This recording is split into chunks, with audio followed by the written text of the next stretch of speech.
Sebenarnya kalau sekarang ingin menjadi seorang stand up comedian itu sangat mudah sekali. Saya akan bagi 3 langkah bagi seseorang yang ingin menjadi seorang stand up comedian. Pertama, nonton video stand up comedian.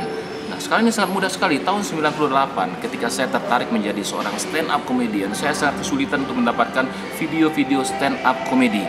Nah, saya hanya menunggukan apa kebaikan dari teman saya yang sekolah di Amerika untuk mengirimkan VCD kepada saya, yaitu rekaman-rekaman penampilan stand up comedy yang dia rekam dari HBO.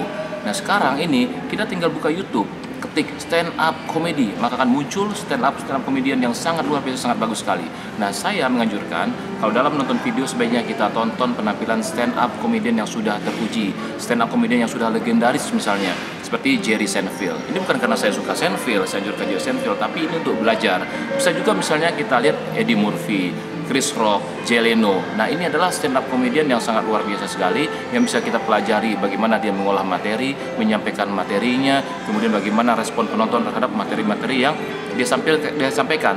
Nah, kalau mau komik-komik lokal atau stand up comedian lokal juga boleh, nggak apa-apa. Kita lihat, kita pelajari, kemudian kita bandingkan dengan penampilan dari komedian-komedian luar negeri tadi ini. Apa bedanya? Bagaimana respon penonton terhadap materi A, materi B, materi C.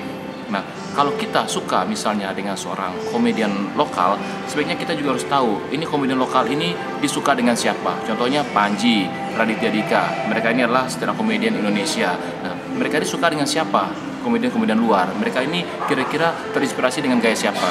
Ini saya teringat dengan Ahmad Dhani ya, dalam suatu kontes musik di TV swasta. Ketika ada orang yang suka dengan musik, grup musik Muse misalnya gitu, dia nanya kepada peserta tersebut, kamu harus cari tahu Muse ini suka dengan grup musik apa. Nah, yang suka ini sukanya dengan apa.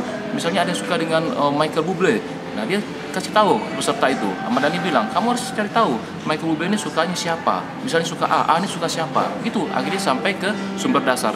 Begitu juga stand up comedy, kita harus belajar kepada sumber aslinya, sumber dasarnya, sehingga kita tahu bahwa stand up comedy yang sebenarnya yang seperti yang kita pelajari itu. Yang kedua, langkahnya adalah dengan mempelajari buku-buku tentang stand up comedy. Wah, susah untuk mendapatkan bukunya, nggak ada yang susah sekarang ini. Ya, banyak sekali buku-buku stand up comedy itu yang dijual dengan online. Ya, kalau mau yang bahasa Indonesia juga ada yang ditulis oleh Ramon Papana. Nah, kalau seandainya nggak ada uang untuk beli buku online, tinggal Google how to learn stand up comedy. Nanti akan muncul e-book, artikel-artikel gratis tentang stand up comedy. Di situ kita akan pelajari teori-teori dasar stand up comedy. Misalnya setup, apa itu setup? Punchline, apa itu punchline? Premise, apa itu premise? Point of view, apa itu point of view? Ya, jadi di situ kita akan tahu nanti, oh begini caranya menjadi seorang stand up comedian. Delivery, apa itu delivery? Act out, apa itu act out? Apa jenis-jenis stand up comedy? Nah, dengan mempelajari teori-teori dasar ini, kita jadi tahu apa sebetulnya bedanya antara stand up comedy dengan lawak yang sudah ada di Indonesia saat ini. Nah, kalau kita hanya misalnya lihat video, tapi tanpa didukung oleh teori-teori yang sudah ada, yang tertulis kita baca, maka nantinya pemahaman yang muncul adalah pemahaman asas penafsiran diri kita sendiri. Oh, stand up comedy itu tinggal ngomong-ngomong lucu. Ternyata kita bukan melakukan stand up comedy, tapi hanya telling jokes atau ngelawak biasa atau ngebodor misalnya gitu. Nah, langkah ketiga adalah setelah kita nonton penampilan para stand up comedian, dilengkapi dengan teori-teori yang kita baca dari buku, dari e-book ataupun artikel yang kita dapat dari Google tadi. Ketiga, kita coba menulis materi dan kemudian materi ini dites melalui open mic. Nah, sekarang ini sangat mudah untuk open mic. Banyak sekali tempat-tempat yang menyediakan kesempatan bagi orang untuk melakukan open mic. Atau misalnya bisa bergabung dengan komunitas stand up comedy. Di Indonesia itu ada stand up Indo yang di setiap kota itu ada sekali komunitasnya. Bergabung di sana, dan biasanya komunitas ini sering melakukan yang namanya open mic. Nah, kita open mic ini tujuannya adalah untuk ngetes materi kita, atau bahasa gaulnya ngejajal gitu, ngetes materi kita, ngetes respon penonton, dan mengevaluasi diri kita. Nah, setelah kita nanti menguasai bagaimana cara menulis materi yang baik, bolehlah kemudian sesekali kita coba untuk meranikan diri, bikin show sendiri, ya, atau mulai memasarkan diri, atau mulai mungkin memasarkan diri ke TV, ke kafe, dan sebagainya.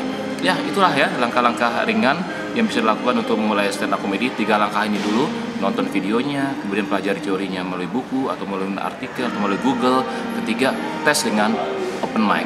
Jika 3 langkah ini sudah dilakukan, insya Allah nanti akan semakin memahami stand up comedy. Tinggal nanti peningkatan yang bisa dilakukan dengan terus belajar dan terus rajin membaca dan menonton penampilan stand up comedian yang sudah terkenal tentunya. Kenapa terkenal? Ya, karena biasanya yang terkenal itu bisa memberikan inspirasi kepada kita. misalnya nggak terkenal, siapa tuh? Dudut, kenal nggak? Kenal nggak Dudut, stand up comedian? Saya juga nggak kenal. Ada nggak tuh Dudut?